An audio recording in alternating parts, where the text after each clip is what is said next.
Hello నేను మిసేశ్వరం. America అధ్యక్షుడు ట్రంప్కి బలమైనటువంటి కోరిక నోబెల్ శాంతి బహుమతి తీసుకోవాలి అనేది. కానీ నార్వే నోబెల్ శాంతి బహుమతిని ట్రంప్కి ప్రకటించలేదు. అది నార్వేకి సంబంధించింది కాదు. నోబెల్ శాంతి బహుమతి ప్రకటించేటువంటి కమిటీ స్వచ్ఛందమైనటువంటి కమిటీ, స్వయం ప్రతిపత్తి కలిగినటువంటి కమిటీ. ఆ కమిటీ తీసుకున్నటువంటి నిర్ణయం మేరకే నోబెల్ శాంతి బహుమతి వస్తుంది అని చెప్పి ఇటీవల కాలంలో నార్వే దేశం కూడా చెప్పడం జరిగింది. నోబెల్ శాంతి బహుమతి ప్రకటించలేదు కాబట్టి ఇప్పుడు గ్రీన్లాండ్ మీదకి వెళ్తున్నారు అనేటువంటిది ఉంది. అలాగే వెనుజులా మీదకి వెళ్తున్నారని. సో వెనుజులా మీదకి వెళ్ళినటువంటి సందర్భంగా అక్కడ ఉన్నటువంటి నోబెల్ శాంతి బహుమతి గ్రహీత ఆ అవార్డుని తిరిగి ఇవ్వడానికి ట్రంప్ను కూడా కలవడం జరిగింది.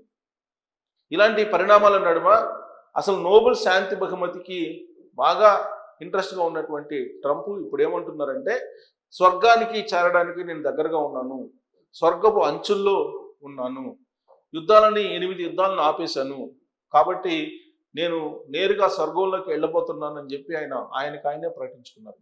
అయితే స్వర్గపు అంచుల నుంచి స్వర్గంలోకి దూకాలి అని అంటే రష్యా ఉక్రెయిన్ యుద్ధాన్ని ఆపాలి, అదే తన లక్ష్యం అని చెప్పి ట్రంప్ చెప్తున్నారు.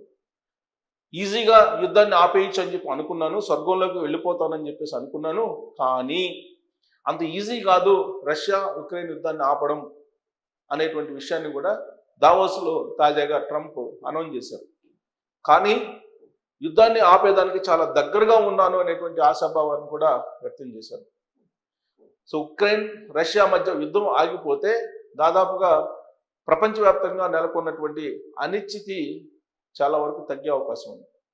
ప్రస్తుతం ప్రపంచంలో అనేక భౌగోళిక రాజకీయ దౌత్యపరమైనటువంటి అనిశ్చితి కొనసాగుతుంది.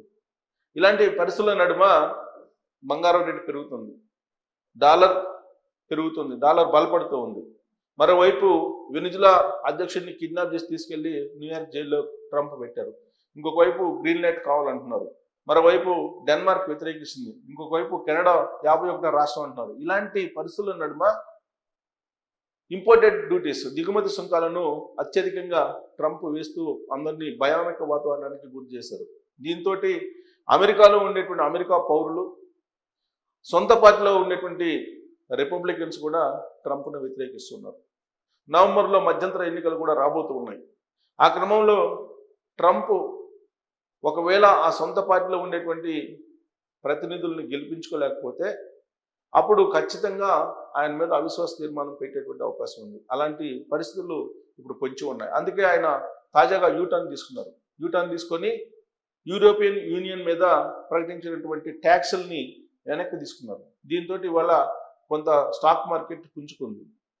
ఎప్పుడైతే ఆయన యూరోపియన్ యూనియన్ మీద ట్యాక్స్ వేస్తానని చెప్పి ప్రకటించారో అప్పుడు ప్రపంచవ్యాప్తంగా స్టాక్ మార్కెట్ అంతా కూలిపోయింది, కుప్పకూలిపోయింది.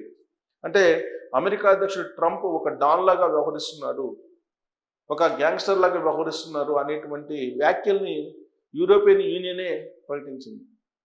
వాస్తవంగా యూరోపియన్ యూనియన్ మిత్ర దేశాలు అమెరికాకి.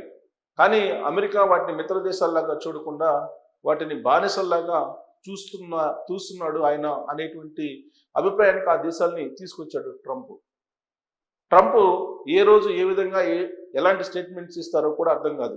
ఇప్పుడు తాజాగా దావోస్లో ఆయన ఒక ప్రకటన చేశారు. భారత ప్రధానమంత్రి నరేంద్ర మోడీ గారు తనకి స్నేహితుడు, త్వరలోనే అమెరికా భారతదేశం మధ్య వాణిజ్య ఒప్పందం కుదరబోతుంది అనేటువంటి ప్రకటన చేశారు. దాంతో పరిస్థితి కుదురు పడుతుంది. అందుకే ఇప్పుడు దాదాపు గ్రాముకు 250 రూపాయలు తగ్గింది బంగారం. ఆయన నోటి నుంచి ఒక స్టేట్మెంట్ వస్తే చాలు బంగారం పెరగడమో లేదంటే తగ్గడమో ఏదో ఒకటి జరుగుతూ ఉంటుంది. తాజాగా ఆయన దావోస్లో చేసినటువంటి ప్రసంగాన్ని కనుక మనం నిశ్చితంగా పరిశీలిస్తే రాబోయేటువంటి రోజుల్లో ఆయన గ్రీన్లాండ్ ఆక్రమించుకునేటువంటి ధైర్యం చేయకపోవచ్చు. సామదాన భేద దండోపాయాలను ఉపయోగించి ఏదైనా సరే ఐసు ముక్కను తీసుకోవాలి అని చెప్పి అనుకుంటున్నాడు. కానీ గ్రీన్లాండ్ అనేది ఒక ఐసు ముక్క, ఆ ఐసు ముక్కనే నేను అడుగుతున్నానని చెప్పి అంటున్నాడు. కానీ దాన్ని ఇచ్చేదానికి డెన్మార్క్ సిద్ధంగా లేదు, యూరోపియన్ యూనియన్ దానికి సిద్ధంగా లేదు. మూకుమ్మడిగా యూరోపియన్ యూనియన్ రివర్స్ అయిపోయింది. దాంతో ట్రంప్ సైన్యాన్ని అక్కడ మోహరించినప్పటికీ కూడా ముందుకి అడుగు వేయలేకపోతున్నారు. దానికి కారణం ఏంటంటే, ఒకవేళ European union Russia, China, Bharat తోటి కలిస్తే అప్పుడు ట్రంప్ నిట్ట నిలువున నష్టపోయేటువంటి అవకాశం ఉంది. ఆయన దిగుమతి సుంకాలను చూపిస్తూ ఆ సుంకాలతోటి భయపిస్తున్నాడు అందరినీ. అందుకే ఈవెన్ భారత్ పాకిస్తాన్ మధ్య ఆపరేషన్ సింధూర్ జరిగేటప్పుడు కూడా ఆ ఆపరేషన్ సింధూర్ క్రమంలో భారత్ పాకిస్తాన్ మధ్య యుద్ధాన్ని తానే ఆపేశాను, ట్యాక్సెస్ వేస్తానని చెప్పి భయపెట్టాను, భయపడిపోయినటువంటి మోడీ యుద్ధాన్ని ఆపేశాడని చెప్పి అనేక సందర్భాలు చెప్పారు. దావోస్లో కూడా లేటెస్ట్గా ఆయన ఇదే విషయాన్ని చెప్పారు. కానీ పాకిస్తాన్ భారత్ యుద్ధం ఎందుకు ఆగిపోయింది అనేది భారతదేశానికి తెలుసు. ఆల్రెడీ పార్లమెంట్లో కూడా చర్చ జరిగింది. ట్రంప్ యొక్క ప్రమేయం లేదు అని చెప్పి చెప్తున్నారు. అయినప్పటికీ కూడా తన ప్రమేయం ఉంది. 8 దేశాల యుద్ధాన్ని ఆపేశాను, నాకు శాంతి బహుమతి కావాలి, శాంతి బహుమతికి అర్హుణ్ణి అని చెప్పి ఆయనకైనే ప్రకటించుకుంటున్నారు. అంతేకాదు పాకిస్తాన్కి సంబంధించినటువంటి ప్రధానమంత్రి చేత, పాకిస్తాన్ ఆర్మీ చీఫ్ చేత నోబెల్ శాంతి బహుమతికి ట్రంప్ అర్హుడు అని చెప్పి ప్రకటించుకున్నాడు. ఆయనే ప్రకటించేలాగా చేశాడు వాళ్ళని. కానీ భారత ప్రధానమంత్రి నరేంద్ర మోడీ గారు అలాంటి మద్దతు ఇవ్వలేదు. ఎందుకనంటే ఆల్మోస్ట్ ప్రపంచంలో ఈ దేశాలు యుద్ధం దిశగా లేదంటే అనిశ్చిత దిశగా వెళ్ళడానికి కారణం ట్రంప్. ఇవాళ ఇరాన్లో జరుగుతున్న నరమేధం కారణం ట్రంప్. అక్కడ ఉన్నటువంటి పబ్లిక్ని రెచ్చగొడుతున్నారు. అక్కడ ఉన్నటువంటి ప్రభుత్వం మీద తిరగబడాలని చెప్పి చెప్తూ ఉన్నారు. అవసరమైతే తాము వచ్చి సహాయం చేస్తామని చెప్పి ట్రంప్ చెప్తూ ఇరాన్లో అల్లకొల్లాన్ని సృష్టిస్తున్నారు. మరోవైపు గాజా, ఇజ్రాయెల్ గాజా ఏమైంది తెలుసు. కాకపోతే ఇజ్రాయెల్ గాజా మధ్య శాంతి ఒప్పందం కుదిరింది, యుద్ధాన్ని విరమించారు. ఇప్పుడు గాజాకు సంబంధించి పునర్నిర్మాణానికి ఒక కమిటీని వేశారు. ఆ కమిటీలో అనేక మందిని ఆహ్వానించారు, భారత్ను కూడా ఆహ్వానించారు. కానీ ఇప్పటి వరకు ఒక నిర్ణయం అయితే తీసుకోలేదు. యూరోపియన్ యూనియన్ కంట్రీస్ కూడా ఒక నిర్ణయం తీసుకోలేదు. దీంతో దిగొచ్చినటువంటి ట్రంప్ ఇప్పుడు సుంకాల విషయంలో కొంత వెనక దగ్గారు. బట్ యుద్ధాలు మాత్రం జరగకుండా ఉండాలని చెప్పి ఆయన పైకి చెప్తూ ఉన్నారు. తాను మాత్రం అనుకున్నది చేస్తాను, మీరందరూ బానిసల్లాగా అనుభవించాల్సిందే, యుద్ధాలు మాత్రం చేసుకోవడానికి లేదు అని చెప్పి ఆయన చెప్తున్నారు. ఇప్పుడు స్వర్గానికి వెళ్ళాలంటే యుద్ధాలను ఆపాలంటున్నారు. అనేక యుద్ధాలను ఆపాను కాబట్టి తాను స్వర్గానికి వెళ్ళే అర్హతని సాధించాలని చెప్పి ఆయనకైనే భావిస్తూ ఉన్నారు.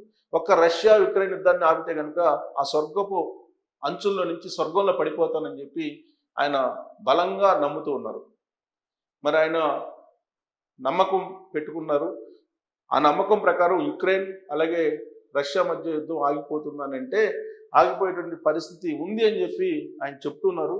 ఇదే రష్యా యుక్రెయిన్ యుద్ధాన్ని గంటల వ్యవధిలో పరిష్కరించగలనని తాను అనుకున్నానని, కానీ అదంత సులభం కాదని అర్థమైందని ట్రంప్ తెలిపారు. అయితే ఆ యుద్ధాన్ని ఆపే ఒప్పందానికి తాను బాగా దగ్గరలో ఉన్నానని ఆయన పేర్కొన్నారు. అంటే స్వర్గానికి చాలా దగ్గరగా ఉన్నానని చెప్తున్నాడు ఆయన. పుతిన్ జెలెన్స్కీ ఈ యుద్ధాన్ని ఇప్పుడు ఆపకపోతే అది మూర్ఖత్వమే అన్నారు. కానీ వాళ్ళు మూర్ఖులు కాదని నాకు తెలుసు అని వ్యాఖ్యానించారు.